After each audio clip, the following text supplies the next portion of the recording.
Très bien, mes chers collègues, nous poursuivons donc l'examen de la proposition de loi visant à instaurer un moratoire sur le déploiement des méga-bassines avec le CD 41. A priori, il n'y a personne pour le défendre. Donc nous passons au suivant, un amendement faisant l'objet d'un sous-amendement, le CD 15, défendu par Madame Bateau. Oui, merci Madame la Présidente.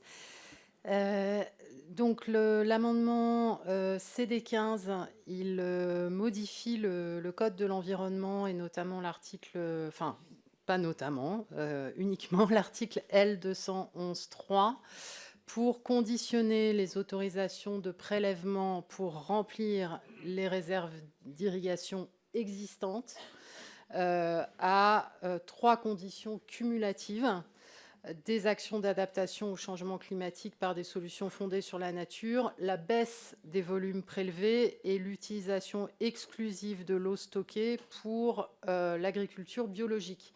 Donc pour nous, c'est une disposition qui est complémentaire à la nécessité d'instaurer un moratoire sur la construction de nouveaux projets. Là, on parle des réserves d'irrigation existantes qui ne peuvent pas continuer à fonctionner comme elles fonctionnent aujourd'hui, dans une absence totale de règles de sobriété et dans une absence totale de conditions relatives à l'indispensable changement des pratiques agricoles.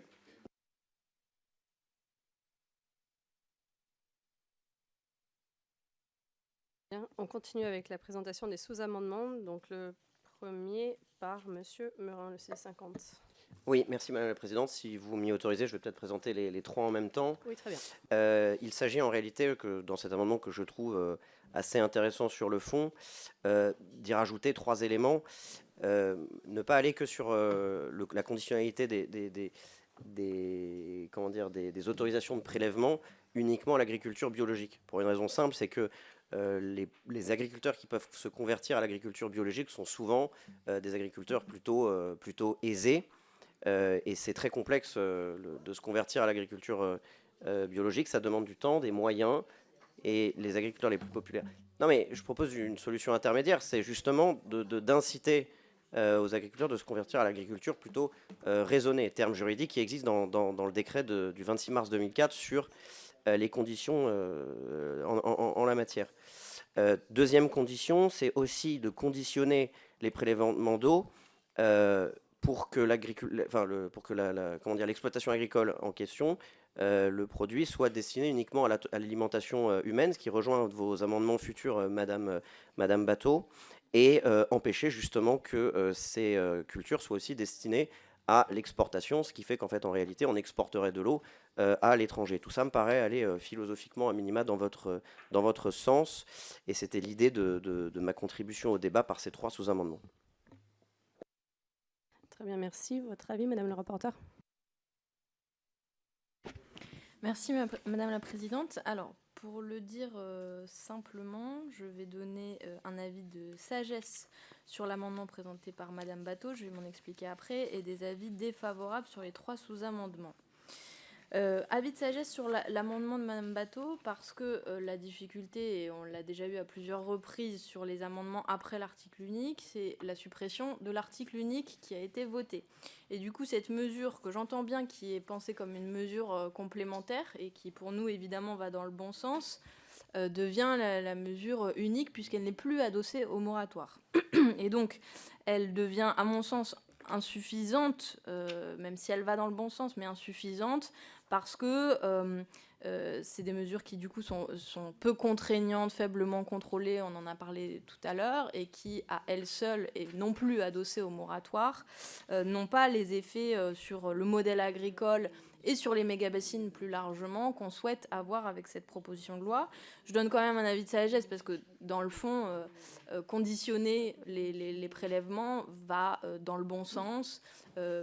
Ça rejoint nos discussions de tout à l'heure sur la bifurcation du modèle agricole, sur quel type de culture encourager, comment encourager la conversion du conventionnel vers le biologique. Donc voilà, ça c'est pour l'amendement, avis de sagesse. Quant aux 3 sous-amendements qui, à mon avis, ont été faits un peu dans la précipitation, En réalité, ça va dans tous les sens. C'est-à-dire, le premier vise à élargir à l'agriculture raisonnée. Bon, là, on a des réserves évidentes sur le fond, puisque l'agriculture raisonnée, par exemple, ça autorise l'utilisation de pesticides, les fongicides, les herbicides, les insecticides, ça autorise les OGM, ça va dans le parfait prolongement d'un certain modèle productiviste agricole.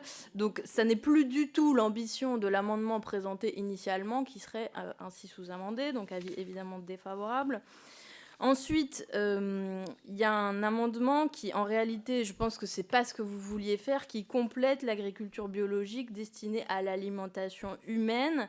Par ailleurs, il est basé sur des surfaces agricoles et non plus sur des productions. Donc, en réalité, ce sous-amendement ne veut strictement rien dire, donc défavorable. Et enfin, le dernier, sur la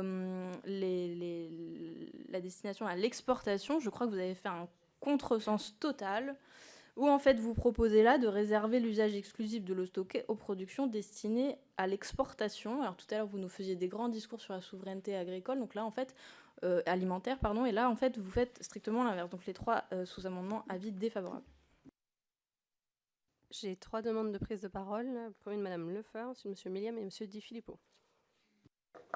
Merci Madame la Présidente. Je voulais réagir au propos de Monsieur Meurin, puisque j'ai cru comprendre que les agriculteurs bio seraient plus aisés que les autres. Je vous invite fortement à aller à la rencontre des agriculteurs bio, parce que je ne sais pas d'où vous sortez ces chiffres-là, ou si vous avez des chiffres concrets à présenter, mais c'est assez scandaleux d'entendre ça.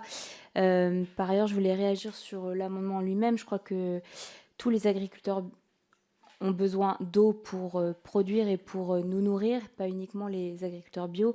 Par ailleurs, il y a beaucoup d'agriculteurs qui font énormément d'efforts sur leurs pratiques pour réduire les pesticides, etc. Donc, je crois que ce serait une mauvaise idée de conditionner les prélèvements d'eau uniquement aux agriculteurs en agriculture biologique. Merci, Monsieur Milliam.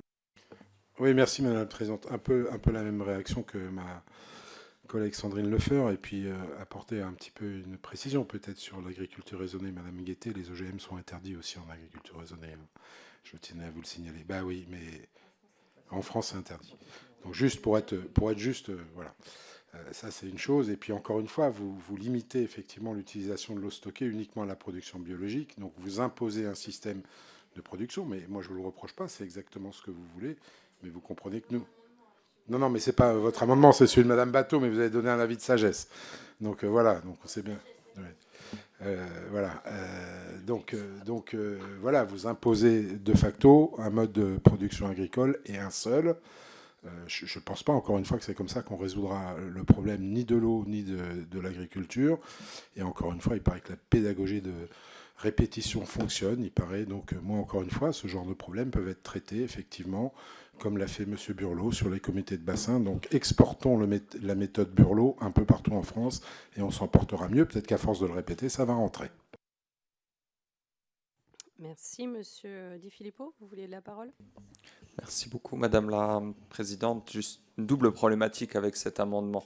Le premier, soulever une contradiction, puisque vous reconnaissez, en tout cas, et c'est positif à mon sens, l'utilité des ouvrages de stockage d'eau et donc de ce que vous appelez les méga-bassines. Vous reconnaissez par cet amendement qu'elles ont une utilité très grande pour nos cultures et notre agriculture. Donc déjà, relever ce point-là et donner un bon point sur cet aspect. Mais ensuite, le deuxième, une vraie problématique, on l'a vu, pousser à marche forcée les conversions, que ce soit par des moyens financiers ou que ce soit par des normes vers l'agriculture bio, c'est un problème. C'est un problème pour notre souveraineté alimentaire, c'est un problème aussi pour la compétitivité de notre agriculture et pour la pérennité des exploitations. Si on force les conversions plus vite que le marché ne se convertit lui-même, alors on crée une catastrophe économique et agricole. Donc ce n'est pas un bon levier de conversion comme vous l'écrivez. Alors, Madame Edelgrière, puis Madame Bateau. Oui, merci Madame la Présidente. Je voulais intervenir par rapport à cet amendement parce que pour moi, effectivement, il présente plusieurs difficultés. Première difficulté, la hiérarchisation de l'agriculture. Qui a dit qu'une agriculture était plus ou moins efficace vis-à-vis de l'eau? Est-ce que l'agriculture biologique aurait, on va dire, des caractéristiques qui feraient qu'elle utiliserait moins d'eau ou qu'elle mériterait d'en avoir plus que les autres? Moi, je n'ai pas la réponse à cette question, mais en tout cas, je ne me permettrai pas de lancer ça dans la campagne. Il me semble que c'est totalement irrespectueux vis-à-vis de l'ensemble des agriculteurs, sachant qu'on a des agriculteurs biologiques en agribio qui ont arrêté de faire du bio, et inversement, on a des agriculteurs conventionnels qui sont passés et qui vont évoluer vers d'autres systèmes. Et quid des agriculteurs qui sont mixtes?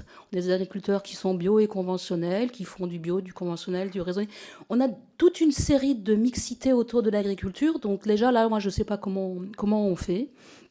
Au-delà de ça, comme l'a dit le collègue, cet amendement montre qu'a priori, vous avez pris conscience de la nécessité de l'eau pour l'agriculture. Et il n'y aurait pas, pour ma part, de raison de restreindre les usages de l'eau à un type d'agriculture plutôt qu'un autre. Donc je pense foncièrement qu'il faut qu'on réfléchisse beaucoup plus fortement les besoins en eau et qu'on le raisonne à l'échelle de l'ensemble de l'agriculture, mais de façon plus générale, bien au-delà de l'agriculture, parce que dans le monde rural, l'eau, elle a une utilité plus largement. Merci, Madame Batho.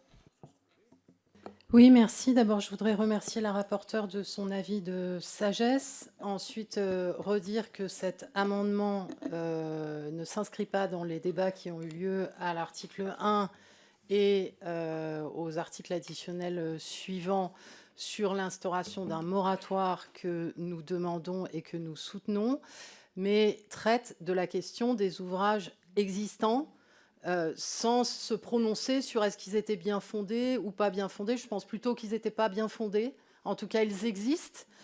Et ils stockent un bien commun, qui est le patrimoine commun de la nation, qui s'appelle l'eau, qui est de plus en plus rare. Et ils ont été financés par l'argent public.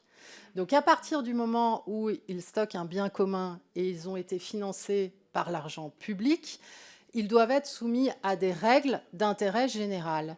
Et l'agriculture biologique, en ce qui concerne l'eau, est d'intérêt général parce qu'elle est bonne pour la santé publique, elle est bonne pour la biodiversité et elle est bonne même sur le plan économique par rapport aux coûts que payent les collectivités dans le traitement et la dépollution de l'eau contaminée par les pesticides. Donc, il n'y a pas d'incohérence à dire que l'eau bien commun stockée dans des ouvrages qui ont été financés avec de l'argent public doit être utilisée pour des cultures vertueuses. Et par ailleurs, il y a deux autres conditions dont vous n'avez pas parlé dans vos remarques, qui est une stratégie d'adaptation au changement climatique par des solutions fondées sur la nature et par ailleurs la diminution des prélèvements sur le bassin de la Boutonne, où il y a un certain nombre de réserves d'irrigation dans les Deux-Sèvres qui avaient été financées par le Conseil départemental et la région Poitou-Charentes. Figurez-vous que le prix de l'eau, avec des prélèvements très importants, est décroissant à mesure que le volume augmente, ce qui est exactement l'inverse du bon sens, c'est-à-dire qu'un agriculteur qui utilise 30 000 mètres cubes pour l'irrigation va payer le mètre cube plus cher qu'un irrigant qui va avoir 130 000 mètres cubes dans les autorisations de prélèvement qui sont délivrées. Très bien, merci Madame Batho. Alors du coup, j'ai encore des demandes de parole de Monsieur Milliem, Madame Ferrer et Madame Edelgrier. Je vous propose qu'on s'en tienne à par parler, enfin je veux dire, la même personne s'exprime qu'une fois par amendement, sinon on va passer un certain temps. Et je propose que, donc là, on donne la parole à Madame Ferrer. Et ensuite, vous prendrez la parole sur celle-là. Et pour les prochains amendements, on laissera ensuite Madame le rapporteur s'exprimer. Et pour les prochains, on fera en sorte qu'il n'y ait une seule prise de parole sur un amendement, s'il vous plaît. Sinon, ce sera un peu long. Oui, merci Madame la Présidente. Donc, je voudrais rectifier, là, tout à l'heure, il a été dit que les OGM étaient exclus de l'agriculture raisonnée. C'est absolument faux. Il n'y a que dans l'agriculture, dans le cahier des charges de l'agriculture biologique, que les OGM sont exclus. C'est le seul cahier des charges. Voilà. Merci. Donc, Monsieur Milliem, Madame Edelgrier. Alors, par rapport à ce qui vient d'être dit à l'instant, la culture des OGM à des fins commerciales était interdite en France depuis 2008. Donc, que ce soit inscrit ou pas inscrit dans les cahiers des charges, c'est juste interdit. Donc, la question ne se pose pas. Mais pour revenir sur la question de l'usage et du fait de réserver les réserves à l'agriculture biologique. L'une des caractéristiques des réserves d'irrigation, c'est qu'elles sont placées à des endroits donnés et qu'elles sont reliées à des réseaux d'irrigation. Et sauf erreur de ma part, sauf à déplacer les tuyaux, à rajouter des quantités de tuyaux, la proximité entre une parcelle, qu'elle soit bio ou qu'elle soit conventionnelle, n'est pas définie de cette façon-là. Donc moi, il me semble assez étonnant d'envisager de dire, bon ben voilà, il y a une réserve qui existe là, elle dessert telle exploitation, mais bon, elle va arrêter de desservir cette exploitation et ces parcelles-là, parce que ces parcelles ne sont pas en bio, et on va rajouter des tuyaux, et encore des tuyaux, et encore des tuyaux, pour aller trouver la première parcelle en bio. Ça me semble pas être un bon usage de l'argent public. Il me semble qu'un tout petit peu de rationalité dans nos argumentaires serait le bienvenu. Et aller sur le terrain, ça peut être sympathique, ça évite de dire ce genre de propos. Merci. Monsieur Millième et puis Madame la rapporteure Oui, mais ensuite. en dehors... Chers collègues. Chers collègues, je suis désolé, mais souffrez que d'autres que vous aillent sur le terrain. Je suis désolé, ça arrive aussi. C'est dommage, mais c'est comme ça, il n'y a pas que vous qui allez sur le terrain. C'est extraordinaire. Nous aussi, on essaie de faire notre boulot de député. C'est dingue quand même. Donc, voilà. Donc, en dehors de ce que vient de dire ma collègue, qui effectivement, en termes de faisabilité de l'amendement sur des bassines, enfin, appelez ça comme vous voulez, des retenues d'eau, qui sont déjà branchés, qui ont déjà des pieuvres. Alors à moins que vous forciez tous les agriculteurs qui reçoivent les tuyaux à passer au bio, c'est encore... Oui, mais enfin, je suis désolé, aujourd'hui, tout le monde le dit, je veux bien que vous passiez au bio toute l'agriculture. Je ne suis pas persuadé que l'agriculture française dans son ensemble soit capable de passer au bio du jour au lendemain. Et encore une fois, une décision qu'on prend à Paris, sans tenir compte des territoires, pédagogie de la répétition, passer par les comités de bassin pour définir exactement ce que vous voulez comme irrigation et travailler avec les agriculteurs, comité de bassin par comité de bassin. Il y a des méthodes qui marchent, je ne vois pas pourquoi on ne les utilise pas, alors que nous, ici, on légifère depuis Paris sur des choses et sur des environnements. Alors, Madame Bateau, je ne vais pas vous faire l'injure de dire que vous ne connaissez pas votre département, vous le connaissez parfaitement. Donc là, pour vous, c'est OK. Ben oui, non, mais je le dis. D'autres pourraient dire l'inverse. Donc voilà. Mais allons vraiment au plus près du terrain. Encore une fois, travaillons. Amenons la méthode Burlot sur tous les comités de bassin et vous verrez que ça s'arrangera parce que les gens parleront entre eux et ce ne sera pas des invectives au sein d'une Assemblée nationale qui est fort éloignée finalement des territoires et qui met des amendements comme ça valables pour l'ensemble du pays alors que ce n'est pas forcément ce qu'il faudrait faire. Madame la rapporteure, sur cet amendement et cette série de sous-amendements qui ont généré des discussions nourries. Oui, merci Madame la Présidente. Je voudrais quand même pas que, sous couvert d'arguments un peu faciles, de prétendue hiérarchisation entre types d'agriculture, etc., on oublie le fait, dans la Commission du développement durable, que les bénéfices environnementaux de l'agriculture biologique sont quand même plus à prouver ou à débattre. Je veux dire, c'est le principe même de ce type de critérisation. Non, mais vous permettrez de dire que c'est un peu tangent dans certains argumentaires. Évidemment, il n'y a pas d'intrants chimiques. Évidemment, ça permet aussi un environnement qui est favorable et bien davantage au stockage de l'eau. Je pense aux haies, aux arbres, aux bosquets, etc. Et on l'a dit tout à l'heure, mais on l'a dit en réalité en passant, les meilleures méga-bassines, c'est les nappes phréatiques. Et ce type d'agriculture permet de désimperméabiliser un peu les sols. Donc ça va évidemment dans le bon sens. Ensuite, il me semble, si j'ai bien compris la subtilité de la rédaction de Madame Bateau, que c'est évidemment aussi un mécanisme incitatif d'aider à aller vers la conversion, parce que parfois pour des agriculteurs, vous dites conversion vers le bio, ça peut être une sorte de mur, quoi. Comment on fait, comment on s'y prend, ça peut être impressionnant, et donc c'est le rôle de l'État de mettre en place des mécanismes qui peuvent être incitatifs. Et par ailleurs, ça ne veut pas dire qu'il faut vider la bassine à tout prix et donc construire des kilomètres de tuyaux tout autour pour absolument permettre d'aller vers des exploitations en bio pour vider la bassine. Enfin, je trouve que ce raisonnement ne tient pas. Et enfin, Monsieur Millienne, sur les comités de bassin, vous allez y renvoyer, j'imagine, tout au long du débat. Je vous ai donné mon sentiment tout à l'heure là-dessus. Il n'empêche que comme sur beaucoup de sujets où vous renvoyez vers les collectivités ou les niveaux intermédiaires comme ça, les comités de bassin, eux non plus, n'ont pas les moyens de fonctionner et ne pourront pas faire des miracles en matière de politique de l'eau. Eux aussi manquent énormément de moyens et c'est un rapport de la Cour des comptes qui le disait récemment. Donc j'imagine que vous le savez. Merci. Donc nous allons mettre au vote donc, le premier sous-amendement, le CD 50.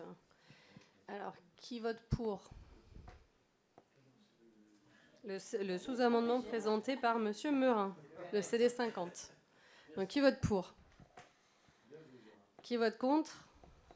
Il n'est pas adopté. Le CD 52, également, Monsieur Meurin, même avis, même vote. CD 53, même avis, même vote. Très bien, on avance. Et puis, le CD donc 15, l'amendement de Madame Bateau, qui est pour? Qui est contre? Il n'est pas adopté.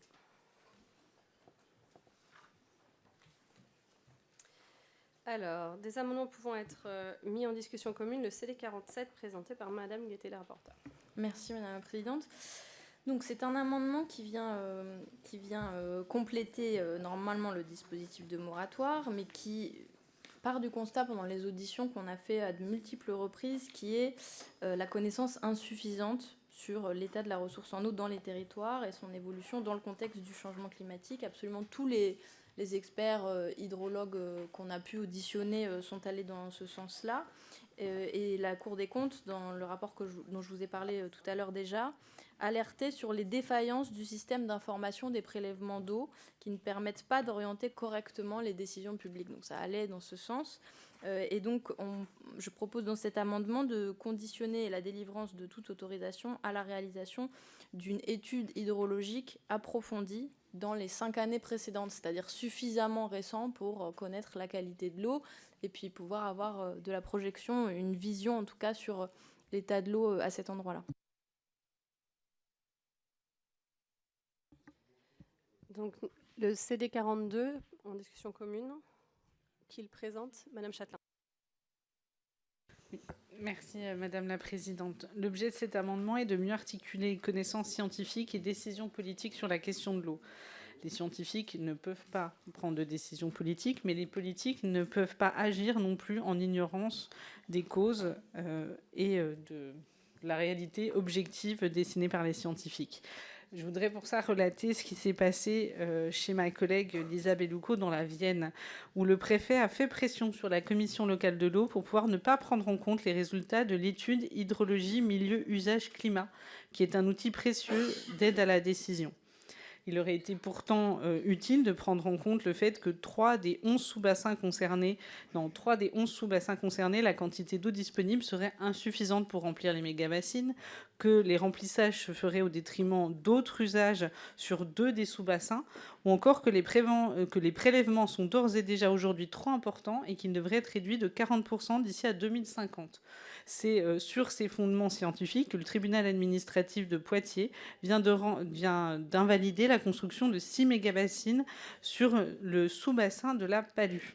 Donc l'objectif de ces amendements est de garantir que pour tous les projets en cours d'instruction, les prises de décision publiques doivent s'appuyer sur les connaissances scientifiques et sur ces études hydrologie, milieu, usage et climat.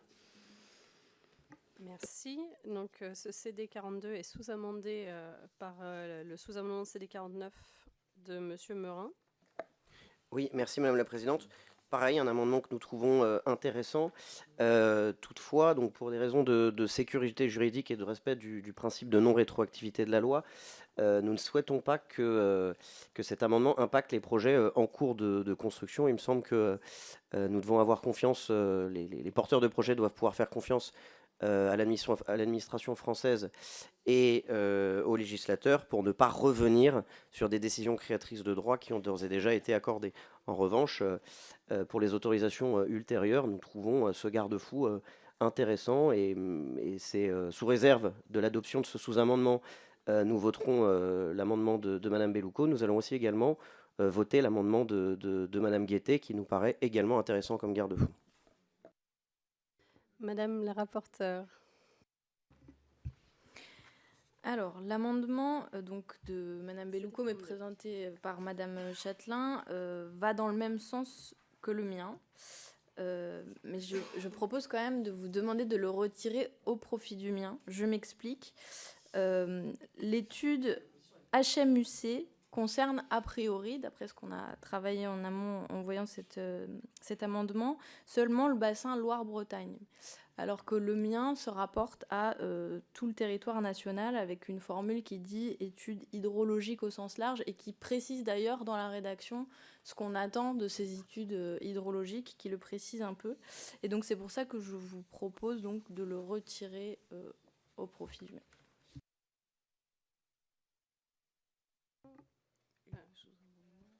Ah oui, et le sous-amendement, sur le sous-amendement. Alors, Monsieur Millier. Oui, Madame alors. Châtelain. Et sur le sous-amendement, Madame Châtelain retire Ah l'amendement. d'accord. Et sur le sous-amendement, je suis désolé, Madame Guettet, j'ai pas entendu. Mais... Ah d'accord, il a été retiré. Ah oui, effectivement, l'amendement ayant été retiré. Oui, pardon, excusez-moi. Madame Guettet, je peux me tromper, mais ce que vous demandez là, normalement, il me semble que des consignes ont été passées au préfet pour que ce soit effectivement respecté selon vos besoins. Donc pour moi, votre amendement est satisfait. Donc en l'occurrence, évidemment, je voterai contre parce que c'est superfétatoire. Donc voilà, c'est tout. Je ne ferai pas la réplique des comités de bassin, mais si vous voulez que j'appelle Monsieur Burlot pour qu'il vous explique l'intérêt de travailler un comité de bassin par comité de bassin, on a son numéro, on peut le faire intervenir au micro, et comme ça, vous verrez vraiment qu'il y a un vrai intérêt à partir des territoires. Oui, il aura vraiment passé la soirée avec nous. Oui, Madame le rapporteur. Non, alors ce que ça ajoute, ce que ça précise, c'est notamment la prise en compte du changement climatique, qui n'est pas un élément, mineur, puisque c'est une des raisons des décisions de justice qui annulent certains des projets de méga-bassines, le défaut de prise en compte du changement climatique. Non, mais le débat est super intéressant. Moi, je suis ravi. Voilà. On avait essayé de dire qu'on essaie de se limiter sur oui, chaque mais amendement. quand même, non, mais franchement, non, Oui. mais là pour le coup, Bon, Madame Guettet avance un argument qui est intéressant, qui est un petit peu compliqué à qualifier. Il est un petit peu compliqué à qualifier territoire par territoire, parce que je veux bien qu'on se base sur la science et ce que vous faites dans votre amendement, et c'est ce qu'on a aussi demandé au préfet. Mais là, pour qualifier les effets du changement climatique au niveau national, je pense que là, encore une fois, il faut partir territoire par territoire si vraiment vous voulez le faire. Madame Batho, du coup. Oui, c'est pour une question. Donc là, en fait, on est dans un amendement qui est dans une logique de repli du repli, c'est-à-dire qu'il considère qu'il peut y avoir des nouvelles autorisations pour des nouveaux projets, mais qui posent des conditions. Moi, j'avais une question, c'est juste pour comprendre, sur la question des 5 années précédentes. Pour savoir, en fait, sur quels critères ça s'appuie la notion de 5 années. Voilà, c'était juste pour comprendre. C'était pour borner dans le temps et ne pas faire en sorte que ça vise indifféremment toutes les autorisations qui ont pu être délivrées. Et c'est pour permettre d'actualiser les données environnementales au fur et à mesure. Et il nous semble qu'en bornant dans le temps à 5 ans, ça correspondait un peu à cette nécessité. Voilà. Et sinon, d'après ce qu'on a étudié, notamment avec les administratrices, sinon il y avait un risque de fragilité juridique si ça n'était pas abordé dans le temps. Donc, ainsi éclairé, on peut mettre aux voix le CD 47. Qui est pour? Qui est contre? N'est pas adopté. Le CD 46, présenté par Madame le rapporteur. Alors en fait, ça rejoint la discussion qu'on était en train d'avoir. Celui-ci, c'est le fait que les études d'impact qui sont réalisées pour les méga-bassines sont insuffisantes. On voit que leur réception est controversée et c'est ce que je vous disais à l'instant. On voit aussi qu'il y a des décisions récentes qui soulignent leurs insuffisances à ces études d'impact.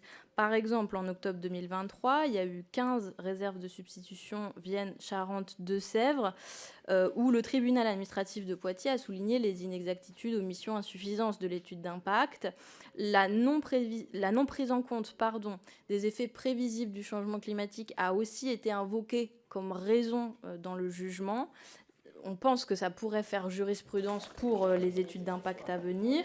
Le BRGM lui-même avait souligné la fragilité, ou en tout cas le manque de solidité de leur vision prospective en matière de prise en compte du changement climatique. Et donc là, on essaye par cet amendement de rendre obligatoire dans les études d'impact sur les projets de bassines la prise en compte de l'état actuel et futur de la ressource en eau, en prenant en compte les effets du changement climatique. En s'appuyant notamment sur les études Explore du BRGM qui nous ont présenté, où ils disaient d'ailleurs que dans le second modèle, ils auront une maille territoriale plus fine. Monsieur Millienne, ça devrait vous parler, et que donc on sera plus à même d'avoir des prévisions justes et fines, voilà, avec un maillage précis. Y a-t-il des prises de parole sur le CD 46 ? Non. Je le mets donc aux voix. Qui est pour le CD 46 ? Qui est contre ? Il n'est pas adopté. Alors, amendement faisant l'objet d'un sous-amendement, le CD 24, présenté par Madame Bateau. Tout à fait. On avait le même amendement qui a dû être défendu tout à l'heure par Lisa Bellucco en alinéa supplémentaire à l'article 1. Donc c'est un sujet important qui concerne en fait les ouvrages qui ont été déclarés illégaux de façon définitive par la justice. Ces ouvrages ne doivent pouvoir faire l'objet d'aucune mesure de régularisation a posteriori et doivent être détruits. Et donc, il doit y avoir remise en état du site. Ça concerne notamment la suite des décisions rendues par le Conseil d'État dans le sujet des retenues illégales de l'ASA des Roches, en Charente-Maritime. Merci. Donc, cet amendement fait l'objet d'un sous-amendement CD 48 présenté par Monsieur Schreck. Merci Madame la Présidente. Nous sommes d'accord sur la philosophie de l'amendement, car il est choquant que des installations, j'allais dire condamnées en raison de leur illégalité, ne voient pas les décisions de justice exécutées. C'est une évidence, il en va de l'état de droit et il en va de l'égale justice et application d'une décision de justice sur notre territoire. Ceci dit, le sous-amendement vise à corriger sur la régularisation. Dans plein de matières, la régularisation est possible. En droit de l'urbanisme, la régularisation est possible. Donc nous proposons que la démolition et la remise en état soient effectivement la norme, et on ne devrait pas avoir besoin d'un amendement pour ça. Il s'agit du respect des décisions de justice, mais uniquement pour les installations qui n'ont pas fait l'objet de demande de régularisation.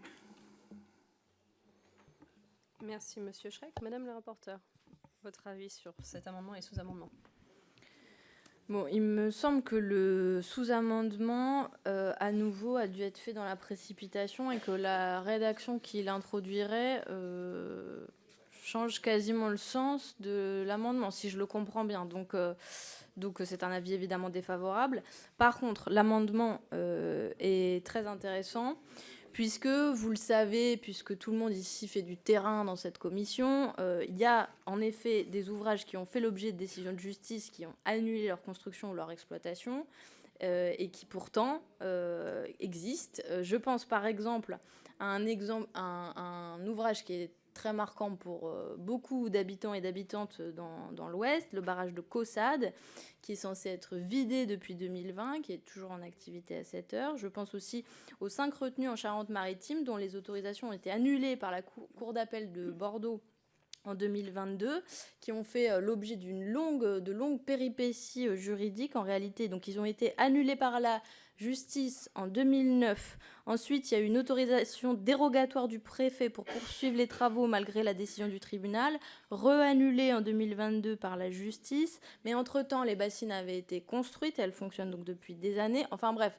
je pense que là, on a une inconsistance voilà, de ce type de décision que cet amendement permettrait d'améliorer. Donc j'y suis tout à fait favorable. Très bien. Y a-t-il des prises de parole, Monsieur Millième ? Oui, vous soulevez un sujet qui est important, Madame Bateau, là, et j'entends les commentaires de la rapporteure. Ce sont pour certains des décisions de justice, effectivement, qui ne sont pas respectées. Et ce n'est pas normal. Donc là, effectivement, il faut s'en remettre à l'autorité de l'État pour faire respecter les décisions de justice. Ça, c'est un premier point. Deuxième point, ne peuvent faire l'objet d'aucune mesure de régularisation. Ça change un tout petit peu le code de l'urbanisme quand même. Parce que dans le code de l'urbanisme, les régularisations peuvent être autorisées. Alors il faut qu'elles soient effectivement qualifiées, justifiées, qu'il n'y ait pas de jugement. Et Mme Guettet l'a dit, malgré des régularisations, il y a eu des décisions de justice qui allaient à l'encontre des régularisations.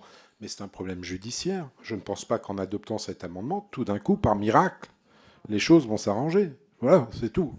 Mais sur le fond, vous avez raison, mais je ne pense pas que cet amendement fera avancer les choses. Voilà. Merci, Monsieur Millième. Donc, nous allons mettre aux voix le sous-amendement CD48 qui est pour, qui est contre. Il n'est pas adopté. Et nous mettons aux voix le CD24 de Madame Batho qui est pour, qui est contre. Il n'est pas adopté. Le CD31 de Madame Batho. Oui, c'est un amendement de transparence. En fait, aujourd'hui, il n'y a pas de transparence sur les données relatives à l'usage de l'eau pour l'irrigation agricole. Et donc, les dispositions proposées visent à mettre en place cette transparence. C'est-à-dire qu'on ait les volumes prélevés par exploitation et la nature des cultures irriguées. Merci, Madame le rapporteur.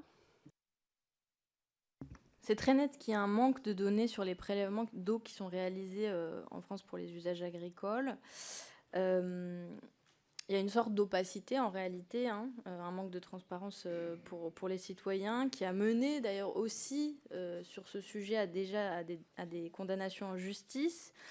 France Nature Environnement par exemple a attaqué en justice la compagnie d'aménagement des coteaux de Gascogne, la CACG, qui est un grand acteur du développement de l'irrigation et des bassines, attaqué pour non-respect des débits d'étiage, condamné par la Cour de cassation en 2019. Je vous donne un autre exemple. L'État qui a été condamné par le Conseil d'État à fournir à l'association Nature Environnement 17 des données qui étaient demandées par l'association depuis 3 ans sur les volumes attribués aux agriculteurs irrigants, alors même que la préfecture est censée fournir un rapport sur ce sujet chaque année. Donc moi je pense qu'il y a un vrai souci d'information, de transparence et une nécessité d'améliorer l'information publique. L'idée du moratoire, c'était de pouvoir provoquer un moment démocratique, de se dire on a des usages de l'eau qui peuvent être conflictuels ou antagoniques les uns des autres dans un contexte de raréfaction de la ressource en eau, provoquer et permettre ce débat. Et ce débat, il doit évidemment se faire sur des bases éclairées et donc sur de la donnée et de l'information publique. Donc j'y suis favorable. Pas de prise de parole sur le CD31. Donc je le mets aux voix. Qui vote pour? Qui vote contre? Il n'est pas adopté. Alors, amendement faisant l'objet d'un sous-amendement, le CD32 par Madame Batho.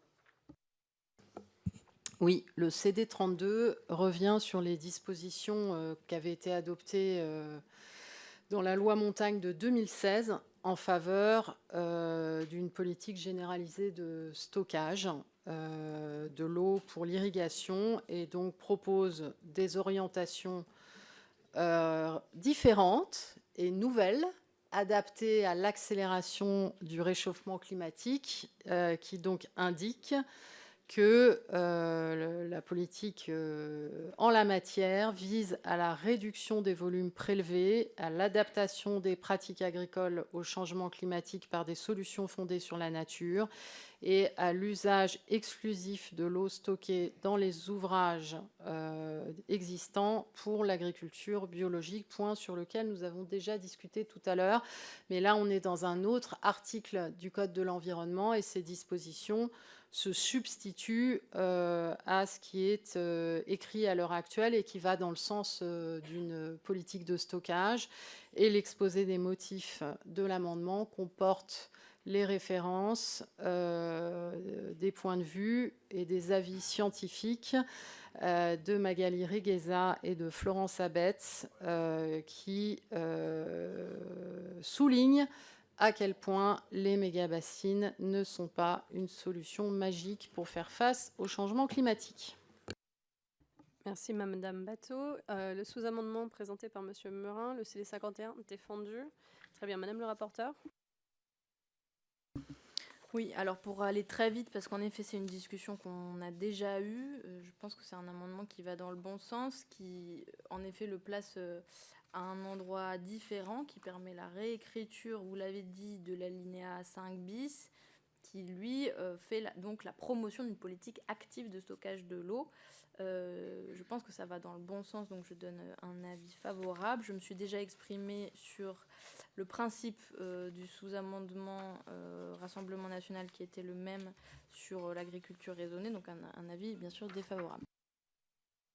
Merci. Donc je mets aux voix le CD 51 qui est pour, le sous-amendement donc, qui est pour, qui est contre, il n'est pas adopté. Et je mets ensuite aux voix le CD 32 qui est pour, qui est contre, il n'est pas adopté. Le CD 20 présenté par Madame Bateau.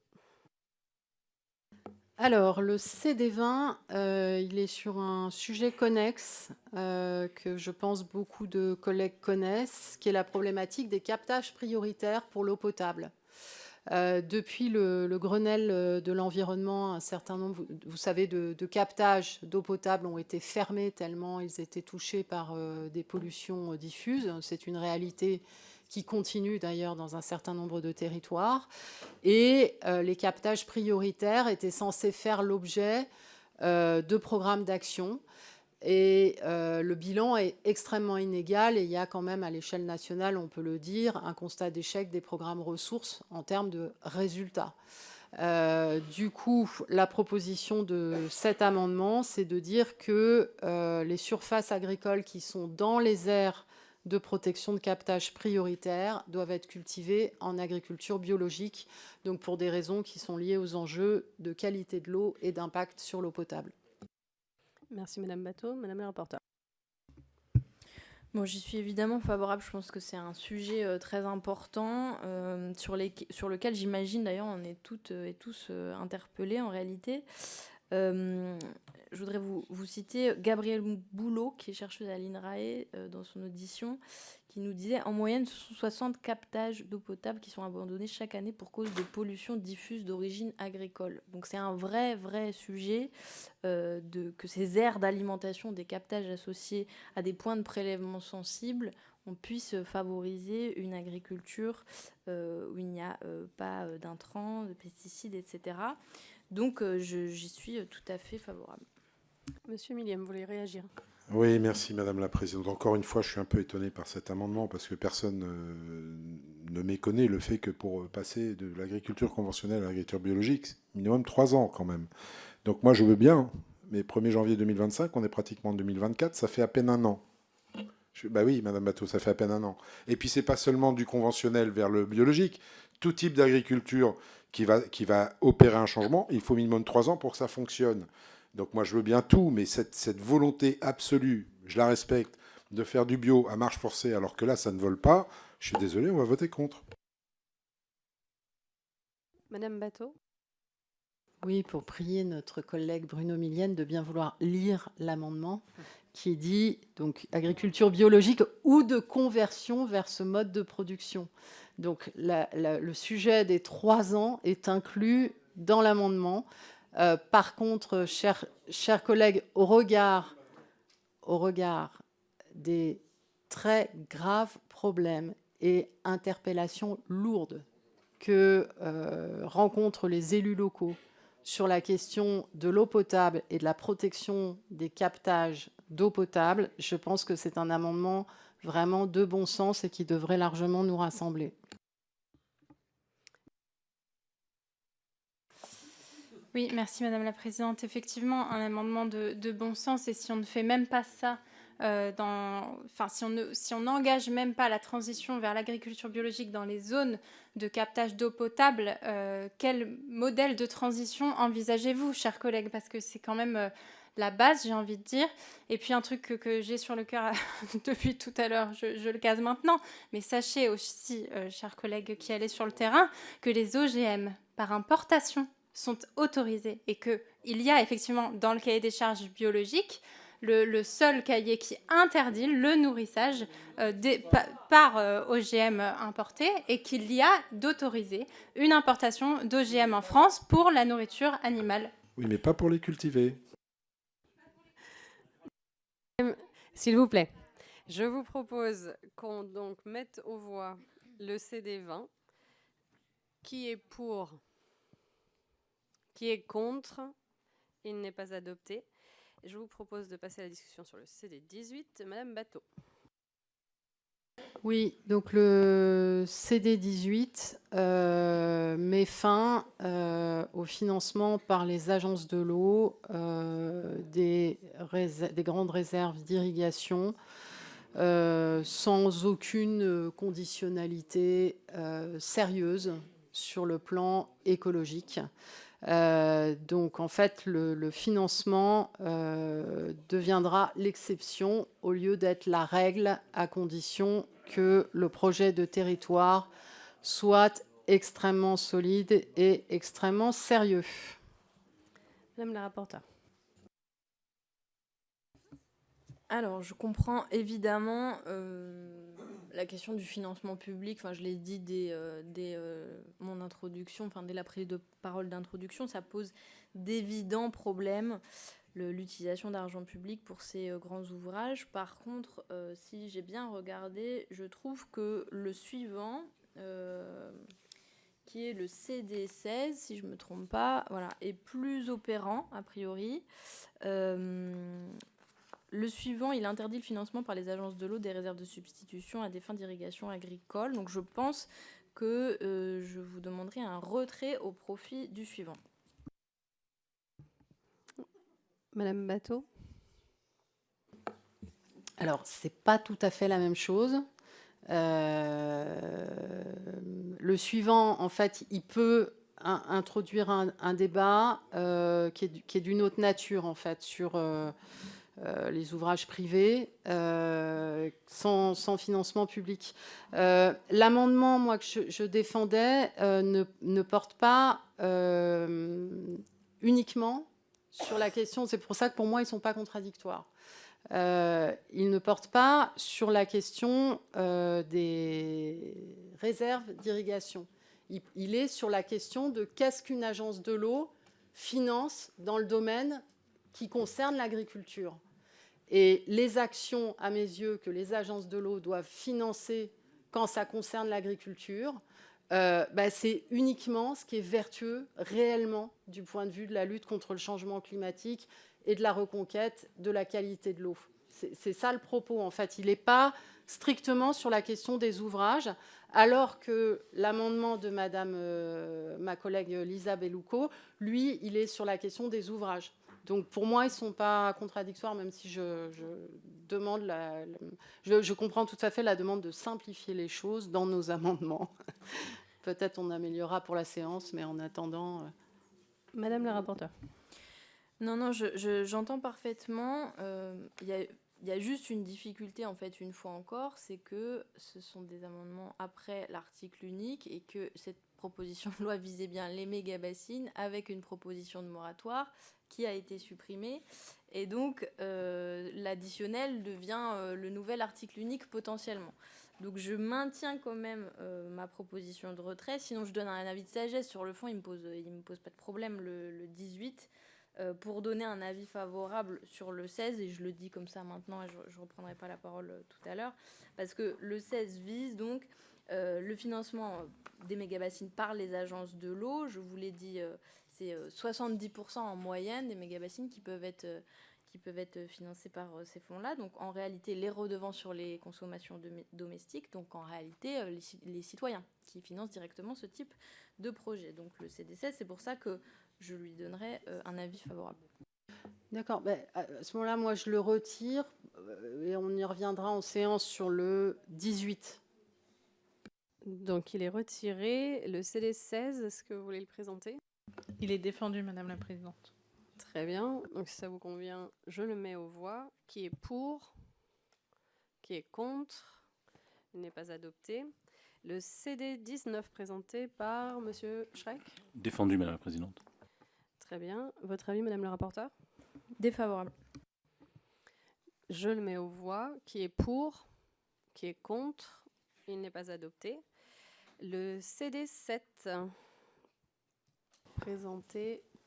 Oui, allez-y. Merci Madame la Présidente. Cet amendement vise à rendre obligatoire le contrôle du niveau de la nappe ou la rivière dans laquelle est pompée l'eau pour alimenter la retenue de substitution.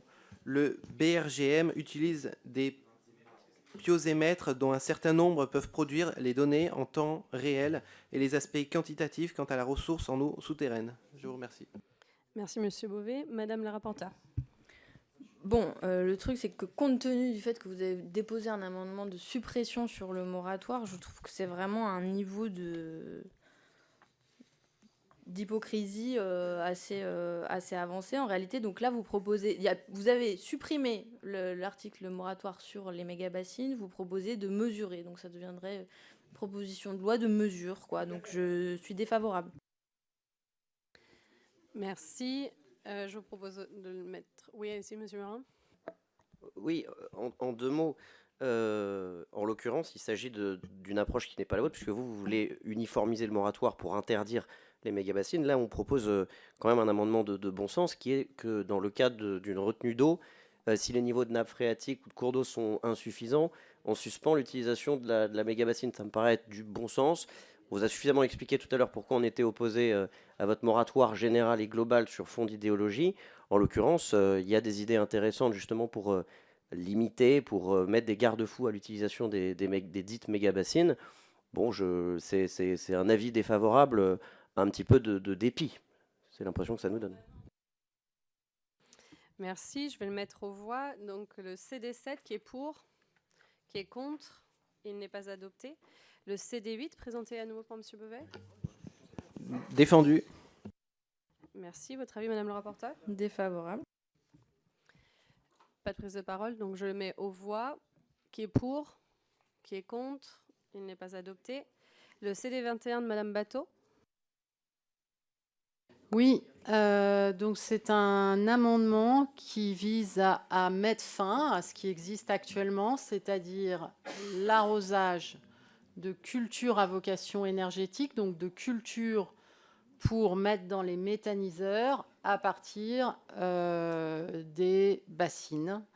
Et je rappelle que l'Assemblée nationale avait voté dans la loi d'accélération des énergies renouvelables le principe de l'interdiction de l'irrigation des cultures à vocation énergétique, que cet amendement voté par l'Assemblée nationale a été supprimé en CMP et qu'à tout le moins, même si mon intention en déposant cet amendement n'était pas qu'il devienne le seul article de cette proposition de loi, mais il serait de bon sens qu'on arrête de gâcher de l'eau pour irriguer des cultures qui vont dans les méthaniseurs et qui ne servent pas à l'alimentation. Votre avis, Madame le rapporteur? Favorable, évidemment. Je pense que c'est un vrai sujet qu'on avait longuement débattu pendant le projet de loi sur les énergies renouvelables. Déjà, les cives, en réalité, il y a une possibilité d'abus qu'on avait essayé de limiter dans ce projet de loi qui nous avait amené à beaucoup de discussions. On pense que la terre doit servir principalement et en priorité l'alimentation des humains. Les agriculteurs ne veulent pas devenir des énergéticiens. Il est mis en place tout un tas de mesures, de subventions qui peut les pousser à ce que ce soit plus rentable de devenir des énergéticiens que de fournir de l'alimentation. Je pense que c'est tout à fait lié à la question de l'irrigation et qu'en effet, il faut, parmi les usages prioritaires, certainement pas prioriser les cives qui sont destinées à nourrir les méthaniseurs en continu. Donc, je suis favorable à cet amendement. Monsieur Millième. Oui, merci Madame la Présidente. Je comprends l'amendement de Madame Bateau, mais j'ai des questions quand même, Madame Bateau, si vous me permettez. Pour moi, la plupart des cultures intermédiaires sont plantées l'hiver. Elles ne sont pas irriguées. Donc déjà, votre amendement est quasi satisfait. En plus, vous ne voulez pas de vocation de culture intermédiaire à vocation énergétique, mais on va quand même avoir besoin de produire des énergies renouvelables, du gaz renouvelable notamment, avec les cultures intermédiaires, si on veut tenir nos engagements. Donc j'y trouve une forme de contradiction en prenant en compte le fait que je vous parle des cultures intermédiaires qui, la plupart d'entre elles, je sais qu'il peut y en avoir l'été, mais la plupart d'entre elles sont quand même cultivées l'hiver sans irrigation.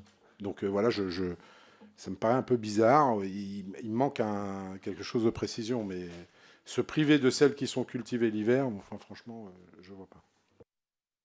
Madame Batho.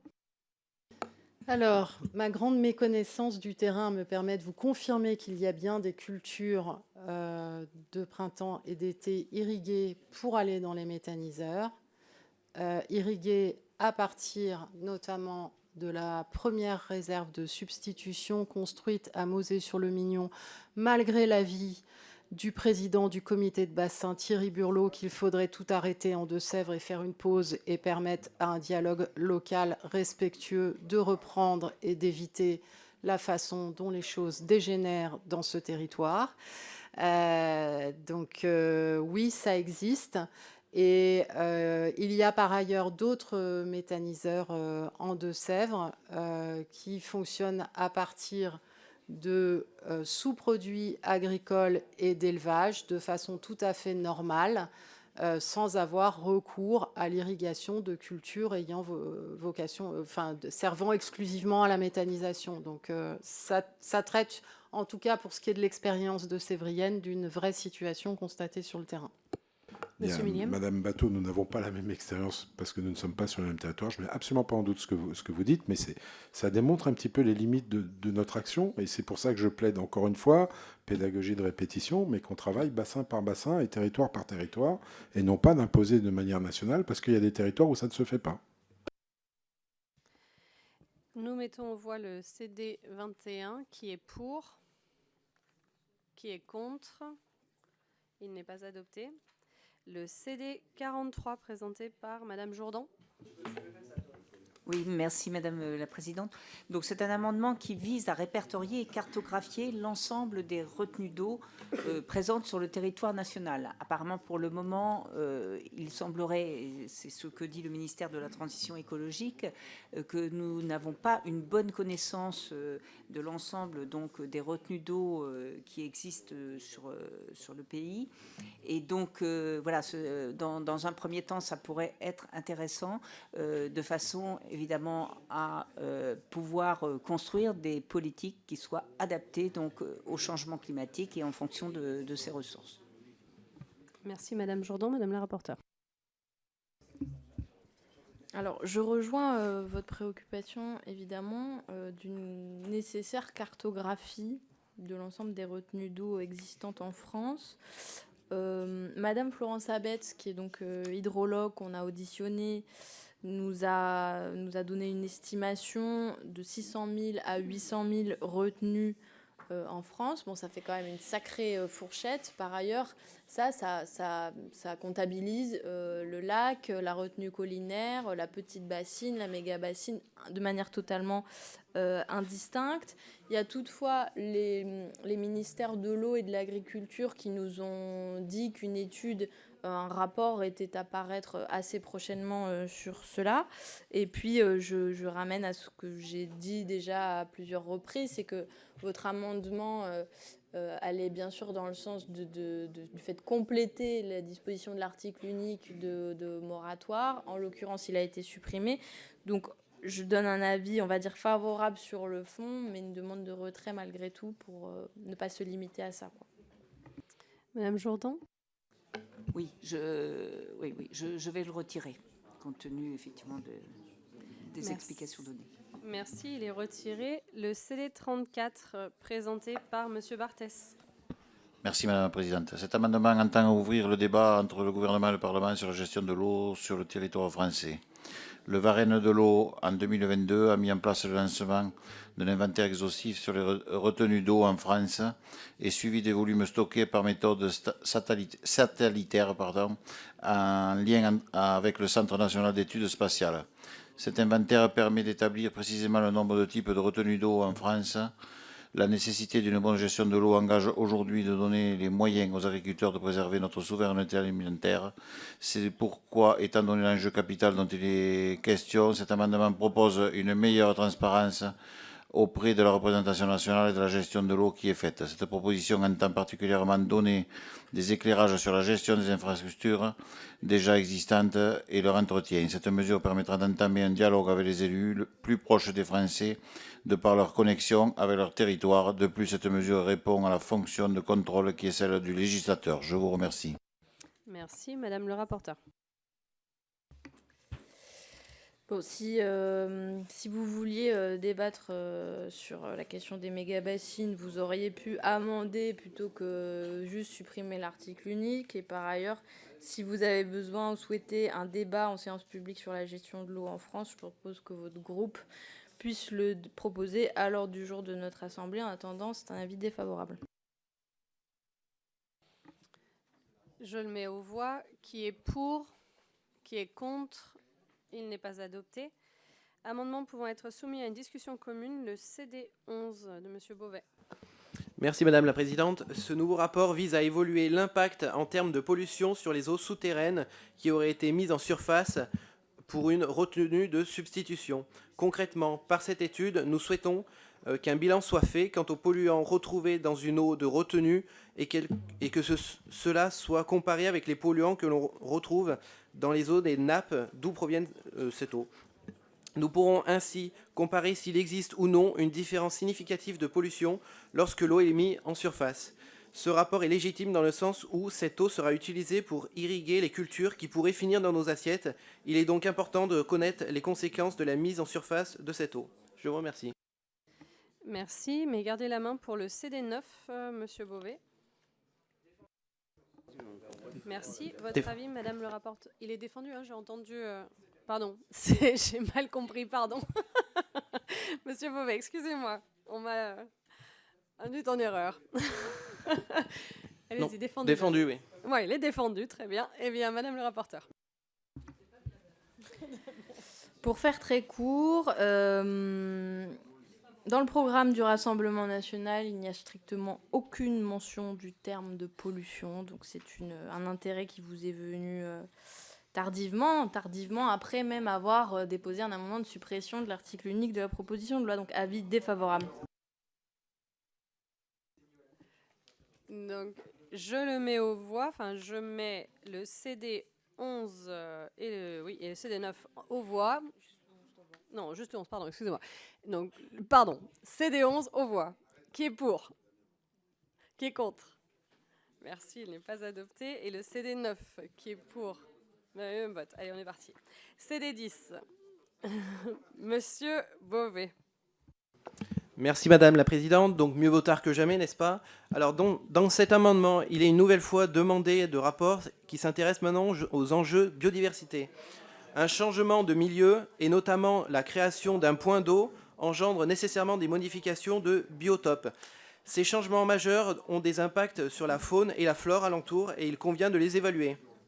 Dans le cas où les retenues seraient construites, le rapport présentera les potentiels aménagements possibles et les retenues ainsi que leur alentour pour favoriser la faune et la flore et son inscription dans son environnement en lien avec le paysage. Il pourra faire référence à l'aménagement d'habitats, d'abris ou encore de zones de reproduction ou de nidification pour l'avifaune notamment. Les variations de biodiversité seront observées tant en termes quantitatifs que qualitatifs. Merci. Merci, Madame le rapporteur. Défavorable. Merci. Allez-y, Madame. Oui, écoutez, je crois que nous sommes ravis de voir que le Rassemblement national s'intéresse à la question de la biodiversité. Je pense que c'est l'une, finalement, des premières fois qu'on a une initiative comme ça. Mais ce qui est dommage, c'est que pour sauvegarder la biodiversité, ce que disent les naturalistes et ce que disent les scientifiques de manière générale, c'est qu'il faudrait faire un moratoire Bon, c'est une proposition qu'on fait comme ça. Un moratoire, une petite pause d'une dizaine d'années pour réfléchir d'un cadre démocratique et de protection de la biodiversité, notamment par rapport aux questions de réserve de substitution qui pompent dans les nappes, parce que ça a des impacts sur la qualité de l'eau et la quantité de l'eau, figurez-vous, et ça a donc un impact désastreux sur la biodiversité. Donc il aurait fallu voter l'article unique. Monsieur Meurin. On parle beaucoup plus de nous depuis quelques minutes que des méga-bassines. Le Rassemblement national à toutes les sauces. Mais non, mais je veux bien que vous preniez limite en otage votre propre sujet pour faire de la politique politicienne et d'agiter des chiffons rouges. Simplement, les propositions que nous faisons sont pertinentes. Vous refusez, en fait, par principe, vous êtes pour, mais comme ça vient de nous, vous êtes contre. Donc, si vous voulez, tout ça n'a aucun sens. Et c'est peut-être pour ça aussi, d'ailleurs, que nous sommes assez contents d'avoir voté votre article unique, parce qu'en fait, votre seule démarche, c'est de faire de la politique politicienne. Et en fait, l'intérêt des sujets en question, on le voit depuis quelques minutes, est assez relatif chez vous. Vous ne faites que de la politique politicienne. Madame le rapporteur. Non mais Monsieur Meurin, c'est une niche parlementaire. Donc on n'a qu'une journée, on est un groupe d'opposition. Donc quand on présente un dispositif ambitieux, en effet, j'assume qu'on n'a pas envie que ça devienne une demande de rapport du Rassemblement national qui a besoin de se documenter sur la biodiversité. Donc vous prenez des rapports qui sont déjà existants. En l'occurrence, on n'a pas envie que ça devienne ça. Donc je donne un avis défavorable que j'assume. Et je répète et je redis que vous êtes absolument hypocrite de présenter des dispositifs additionnels qui, en réalité, sont des points de détail, d'explication, etc. Vous êtes d'ailleurs venu aux auditions où on a déjà été suffisamment documenté. Par exemple, sur la biodiversité, il y a déjà une étude reconnue de l'INRAE sur l'impact cumulé des retenues d'eau avec un volet entier dédié aux conséquences sur la biodiversité. Madame Meunier vous a également édifié sur la question, donc je maintiens, c'est un avis défavorable. Merci. Je vais le mettre aux voix. Qui est pour le CD10 ? Qui est contre ? Il n'est pas adopté. Le CD12 présenté par Monsieur Barthès ? Défendu. Madame la rapporteure ?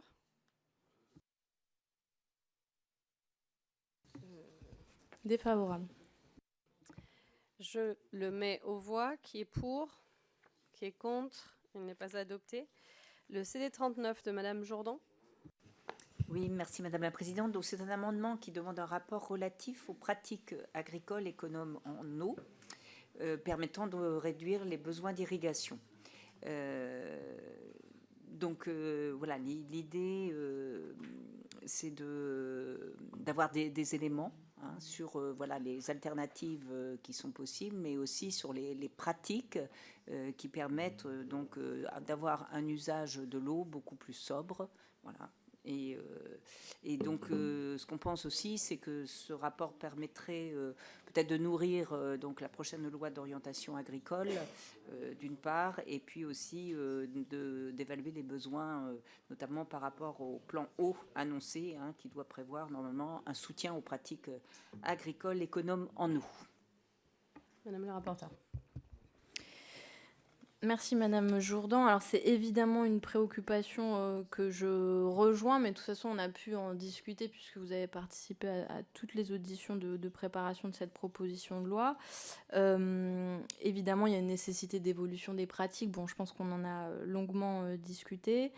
De la même façon que ce que j'ai pu répondre précédemment, le fait est que l'article unique ayant été supprimé, je vous proposerai de retirer cet amendement, même si j'y suis très favorable sur le fond, de façon à ce qu'il ne remplace pas l'intégralité de la proposition de loi. Merci. Madame Jourdan. Oui, j'entends tout à fait l'incidence, et je vais donc retirer mon amendement.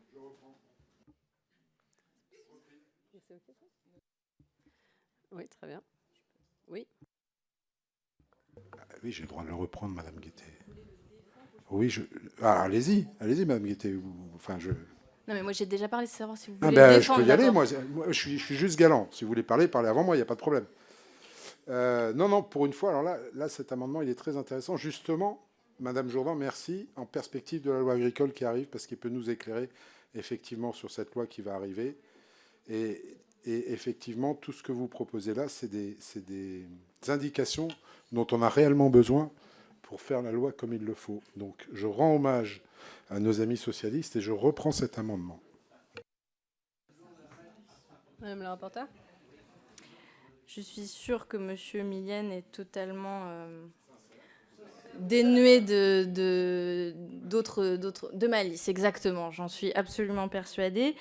Je me permets quand même de lui dire que puisqu'il appartient à un groupe de la majorité présidentielle, peut-être qu'il peut faire une demande au président Zulesi qui est juste à côté pour qu'il puisse potentiellement lancer une mission flash en plus pour qu'on ait les résultats avant la LOA, parce que sinon ça arriverait potentiellement trop tard, même bien trop tard, dans la commission du développement durable. Donc du coup, voilà. Je fais cette proposition. Peut-être que le président veut nous dire qu'en effet, ça l'intéresse également.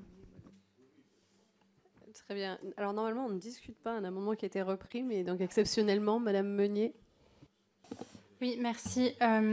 Écoutez, je trouve que c'est un peu déplorable d'en arriver là, alors que M. Marc Fesneau a quand même dit que la loi d'orientation et d'avenir agricole n'allait pas être une loi de transition agroécologique et qu'il n'y allait donc pas y avoir de mesures en ce sens. C'est vrai que ce n'est pas urgent, a priori.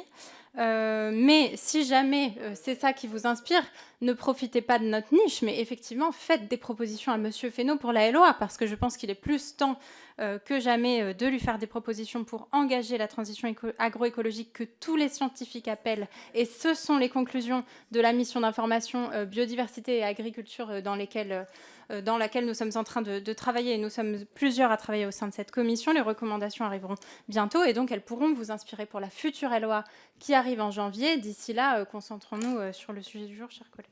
Madame Batho. Oui, moi je ne crois pas qu'on ait besoin de ce rapport. Pardon. Mais on connaît en fait les pratiques agricoles vertueuses par rapport à l'adaptation au changement climatique. On connaît les pratiques qui consomment moins d'eau.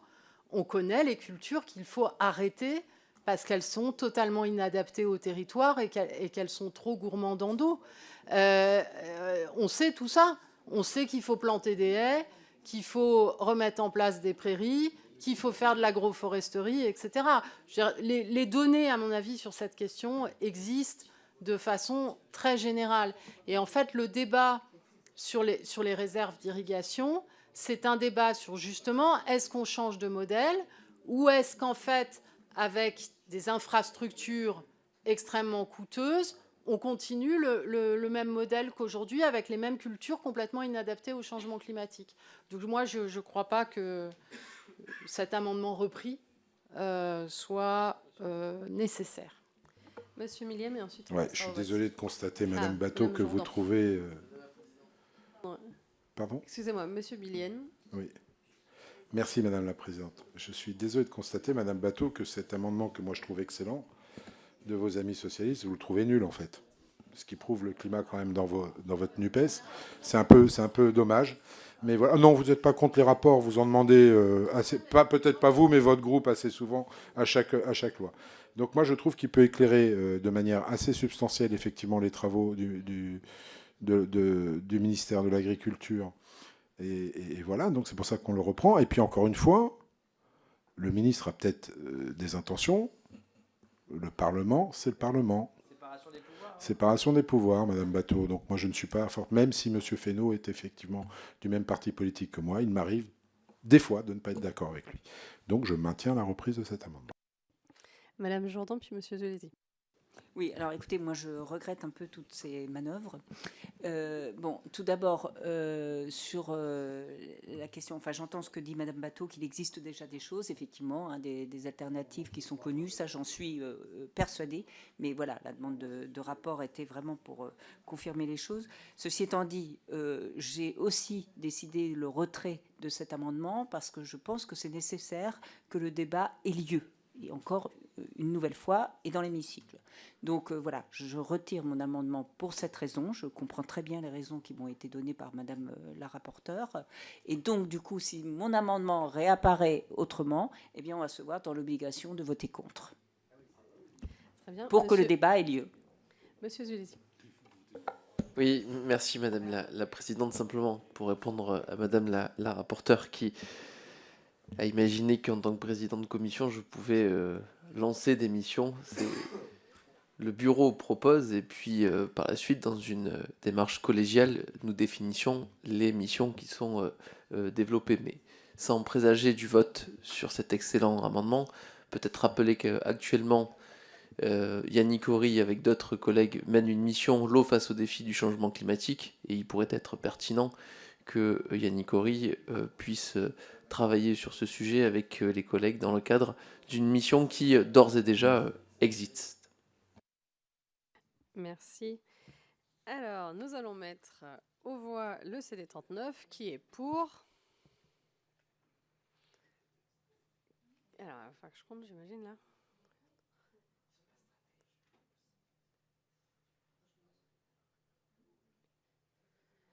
Ok. Et contre. Il n'est pas. Il est adopté. Il est adopté. Pour. Le CD1. Monsieur Bléry. Oui, merci Madame la Présidente. Effectivement, nous avons en la matière un Everest à gravir. Et moi, qu'on puisse dire ce soir, c'est qu'il n'a même pas été franchi puisque l'article unique a été supprimé, nous l'assumons. Non pas parce que nous ne sommes pas d'accord sur tout ou d'accord avec tout, justement. On a tous ici nos idées, nos avis, nos positions. Ou peut-être que vous l'avez mal vendu, simplement. Vous avez mal ficelé votre article unique et c'est pour ça qu'on nous en sommes là. En la matière, on a entendu beaucoup de choses ce soir. Nous n'avons pas, nous, groupe Rassemblement National, la science infuse, c'est vrai. Mais vous non plus. Nous ne sommes ni, j'allais dire, prophètes, ni fils ou filles de prophètes en la matière. On s'en tient, nous, effectivement, aux différents rapports existants. Mais peut-être, et c'est le but de cet amendement, qu'il nous faudra un rapport un peu plus précis sur les perspectives et prévisions de niveau des nappes phréatiques à 10 ans. Donc face à ce moratoire de 10 ans, qui a été, comment dirais-je, repoussé, on propose donc ce rapport. Je vous remercie. Madame la rapporteure. Défavorable. Merci. Je le mets aux voix, le CD1 qui est pour, qui est contre. Il n'est pas adopté. Alors, voilà. Donc nous allons examiner le CD40 qui est pas défendu. Et donc, il faut mettre aux voix l'ensemble de la proposition de loi qui est pour. L'ensemble de la proposition de loi qui est pour. Qui est contre. Elle n'est pas adoptée. Elle n'est pas adoptée. Prochaine réunion, mercredi. Alors, pardon, Madame le rapporteur. Merci. Bon, quand même là, c'était vraiment très très visible, hein. La magouille finale. Peut-être que vous trouvez ça amusant ou subtil, mais je veux vous dire vraiment, vous n'arrangez pas votre cas aux yeux des gens qui nous regardent de loin, quoi, qui trouvent ça difficilement compréhensible que une journée par an, le groupe France Insoumise puisse décider des sujets qui sont discutés ici et que vous trouviez malin de reprendre un amendement de rapport. En l'occurrence, je ne pense pas que vous ayez véritablement besoin d'un rapport sur les pratiques économes en eau. Ça a été dit par le président. La mission de M. Horry y répond déjà partiellement. Je pense que ça se voit, mais vraiment beaucoup trop, que c'est de la magouille là à ce point. Donc on reprendra les débats en séance la semaine prochaine. J'espère qu'ils seront plus constructifs. J'espère que toutes celles et ceux qui ont dit moratoire, pause, 10 ans c'est peut-être trop, etc. pourront amender en ce sens et qu'on pourra avoir une discussion. Moi je suis tout à fait prête à ce qu'on ait cette discussion. Je le redis, c'était un moratoire tout à fait raisonnable puisque uniquement portant sur les plus grands ouvrages. Et je le redis, le niveau de défiance est extrêmement élevé. Et en réalité, sur cette question de l'eau et la question du partage de la ressource en eau, instaurer un temps de débat démocratique est une nécessité qui ne va faire qu'augmenter parce que la ressource va se raréfier et les conflits d'usage vont augmenter de manière assez drastique. Bon, du coup, je suis un peu agacée de, enfin voilà, je trouve que c'est pas au niveau des débats qu'on devrait avoir dans cette commission où tout le monde dit ou prétend en tout cas s'intéresser au sujet écolo, et c'est un vrai sujet. En réalité, je ne comprends pas pourquoi vous le méprisez à ce point. Avec un ton plus sympathique, je veux quand même remercier les administratrices qui m'ont accompagnée ces dernières semaines et qui ont fait un travail formidable. Apolline Nguyen Kak et Or Boussemar. Et puis je veux dire aussi un grand merci à mon équipe. Et puis merci à toutes les personnes qu'on a auditionnées, qui nous ont donné de leur temps pour qu'on puisse produire ce rapport que je vous invite à lire si jamais ça n'a été pas fait avant d'avoir ces discussions. Eh bien, à mon tour, je remercie l'ensemble des membres de la commission et je nous donne rendez-vous pour notre prochaine réunion le mercredi 22 novembre à 9h30. Nous auditionnerons M. Bernard Dorochuk, président de l'autorité de sûreté nucléaire, sur le projet de réforme de la gouvernance de la sûreté nucléaire. Examen en application de l'article 88 du règlement des amendements restant en discussion sur la proposition de loi relative à l'ouverture à la concurrence du réseau de bus francilien de la RATP. Merci et bonne soirée.